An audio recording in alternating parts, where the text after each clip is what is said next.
மகாநதி சீரியலில் அடுத்து என்ன மாதிரியான ட்விஸ்ட் கொண்டு வர போகிறாங்க அப்படிங்கிறது தான் பார்க்க போகிறோம். ஸோ இப்போ பார்த்தீங்கன்னா, இப்போ காவேரிக்கு அந்த மாப்பிள்ளை பையன் கால் பண்ணி, சாரிங்க என்னை மன்னிச்சிருங்க அப்படின்னு சொல்ல போகிறாரு.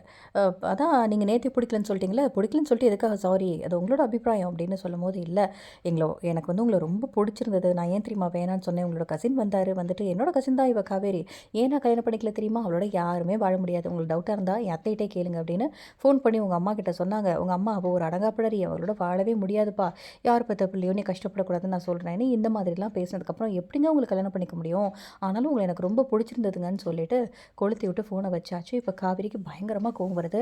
கோவம் வந்தோடனே இந்த ஆள் தான் இப்படி பண்ணுறாருன்னா அம்மாவும் கூட சேர்ந்துட்டு பண்ணுதா அப்படின்னு சொல்லிட்டு போய் கற்றுன்னு கத்துறாங்க. நீ ஏன் இப்படி பண்ண, போயிட்டு மாப்பிள்ளைகிட்ட இந்த மாதிரிலாம் பேசியிருக்க, எனக்கு ஒரு வாழ்க்கை அமைய போகிறத நினச்சி நீ சந்தோஷப்பட வேணாம், நான் கெடுத்து விட்ற, உண்மையிலே நீ தான் என்னை பற்றியா, எனக்கு அதுவே சந்தேகமாக இருக்குது, இனிமேல் இந்த வீட்டில் இருக்காத, என் மூஞ்சிலே முடிக்காத, ஒரு நிமிஷம் கூட இருக்கக்கூடாது, வெளியில் போன்னு சொல்லிட்டு இஷ்டத்துக்கு கோவத்தில் பேசியாச்சு. இப்போ சாரதா வந்து அதை தாங்கிக்க முடியாமல் ஒரு பக்கம் வீட்டை விட்டு வெளியில் போயிடுறாங்க. இப்போ காவேரி வந்து வெளியில் போயிட்டு உள்ளே வரவங்க சாரதாவை காணோம், தேடிட்டே இருக்காங்க. சரி அம்மா கோயிலுக்கு போயிருக்கும் போல இருக்குது, அம்மாவை காணோம் அப்படின்னு சொல்லி கொஞ்ச நேரம் வெயிட் பண்ணாலும் சாரதா வரவே இல்லை.